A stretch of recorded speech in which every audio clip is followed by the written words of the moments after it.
Komedieteatret præsenterer Rent mel i posen. En forrygende farce om politik, bilag, bedrageri og grådighed. Tanja, rent mel i posen i forhold til forestillingen, hvad betyder det? Altså, hvad det betyder?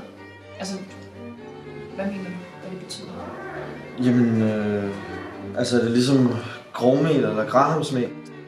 Ingredienser: hvedemel fremstillet af finmalede hvedekerner uden skaldele og kim.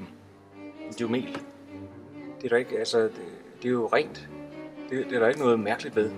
Jakob, du forstår godt, det ikke har noget med mel at gøre, ikke? Altså, det handler jo ikke om mel, det er jo et udtryk. Om Neurodema. Og tusind tak, fordi du brugte det sådan. Okay?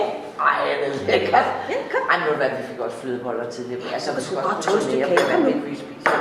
Det skal gå. Okay? Ja. Så gør vi det. Ej, hvad laver du, Sian? Jeg maler da bare min egen kage. Smager godt, ikke? Prøv nu at høre, hvad jeg siger til dig, det handler ikke om mel. Altså, det handler om, altså, at man, hvordan fanden skal jeg forklare det? Altså, at man har ikke gjort noget forkert. Man har ikke noget at skjule.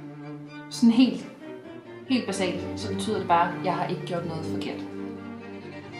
Okay? Hvorfor kalder vi den så ikke? Jeg har ikke gjort noget forkert. Okay. Ja, Har I set Thomas? Hvem? Ja, Thomas Mørk. Nå, Var han ikke? Nå jo, ude ved kaffevognen. nej, så siger jeg gerne. Thomas, hvad laver du? Jeg har rent mel i posen. Komedieteatret med Rent mel i posen spiller i en by tæt på dig.